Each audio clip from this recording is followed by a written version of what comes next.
Wouldn't it be nice if your stakeholders contributed to the success of your project? Wouldn't it be nice if those within your organization that needed to embrace the change that you were leading fully understood, accepted, and recognized the messages that you were sending?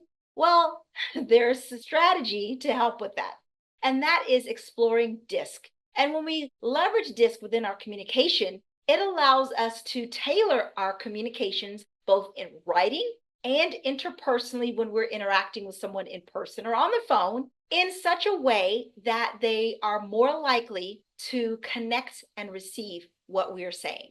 I mean, the reality is when we are communicating, we are not communicating with ourselves. When we are leading change, we are not leading change just with ourselves. So we really want to ensure that we are thinking from the perspective of how how my stakeholders receive this message.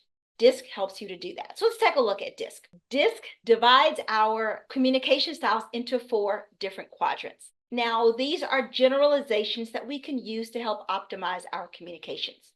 The first quadrant is the D style, and your D style is likely someone who wants to make decisions quickly, wants minimal information, and wants to be able to consume it quickly. So they're faster paced and also more focused on tasks. Then you've got your I style, and your I style is your influencers. And influencers are often wanting to understand how we can not just bring people together, but how can we inspire people, right? So that I for inspiring is inspiring people. And the way in which they want to receive communications is often with high energy, because one, that is how they will also communicate, and also with enthusiasm.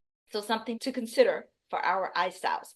Then that brings us to our S styles. And our S style, the S is for steadiness. And the steadiness of our S styles often means that our S styles want to collectively bring people together to build consensus. Our S styles are our consensus builders, and they will often ask, well, what do they think? And what do they think? And what do they think as they are formulating their decision and drawing their conclusion? And so as a result, we want to consider that in our messaging and in our interactions.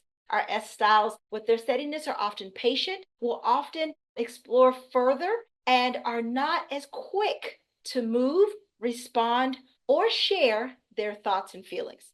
Then we've got our C styles. Our C style stands for conscientiousness. And that conscientiousness is about having the correct answer, about having data, and about analyzing. So when we're communicating with our C styles, we want to make sure that we have a data-first approach and that we are allowing time for our C styles to process the data that we've given them. That time is especially important in face-to-face conversations. Don't rush a C style, and we don't want to rush an S style, as they are formulating not only their thoughts, but also those of others. So as we consider looking at DISC, D, I, S, and C, there are simple ways that we can help predict to some extent, because again, humans aren't totally predictable, but it gives us insight into how someone may respond to the change that we are implementing, how they may receive and respond to communications and messages that we're sending. For more great tips on how to lead change within yourself and within your organization, stay tuned right here on this YouTube channel.